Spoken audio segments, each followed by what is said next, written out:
কাইতান পড়ছে 8-9 দিন ধরে বাইরে যাওয়ার কোনো সুযোগ নাই। কুলাহানে মনে করুন করে থাকতে থাকতে বিরক্ত হয়ে গেছে গা।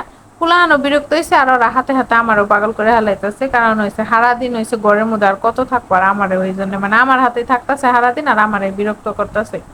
তো কাইতান এই বিরক্তির নিগা আর বিকালে কোনো নাস্তা পানি বানাই নাই, মানে শরীরটা এত টায়ার্ড লাগছে। পরে এই যে বাইরে থেকে গরম গরম বাদাম নিয়ে এসি, মানে বিকালের নাস্তা হিসাবে বাদামই খাইতেছি, কোনো নাস্তা পানি আজকে বানাই নাই। মেয়েরে ড্রাগন কাইটা দিছিলাম, হেরা খাইছে আর আমরা হচ্ছে বাদাম খাইতেছি। বৃষ্টি মোড়া কিন্তু বাদাম খই চিড়া মানে না খাইতে বেশি ভালো লাগে, মানে বাজা বুঝি কিছু। আর আমার হয়েছে বৃষ্টির মধ্যে তো ভাত একদমই খাবার মন ধরে না, আমার খালি মনে হয় পোলাও গুস্ত বিরিয়ানি এনে খাই। মোট কথা বৃষ্টি নামলে কোনো কাম করবার মনে হয় না, খালি মনে হয় বালা মন্দ খাই। আর পেশাল বাড়ি মানে পেশাল বাড়তে যে কি বালা না গে বৃষ্টি মুড়ে এটার তো কোনো বাসায় প্রকাশ করা যাব না।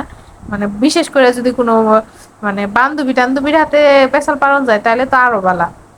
তো বৃষ্টি নামলে আমি মনে করুন যে কোনো আমার মানে আমার বান্ধবী টান্ধবীর হাতে যদি আমার দেখা হয় তাহলে তো কথাই নাই।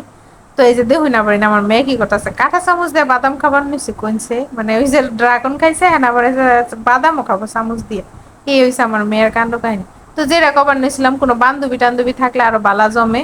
তো এখন তোর বান্ধবীর হাতে দেখা হওয়ার সুযোগ নাই, যে যার জামাই বাড়ি, আমি আমার জামাই নিয়ে বাদাম খাইতেছি আর হলো আমার বান্ধবীকে কথা পেশাল পারতেছি যে আগে আমরা বিয়ার আগে বৃষ্টি মোড়া বান্ধবীরা বান্ধবীরা কি করছি।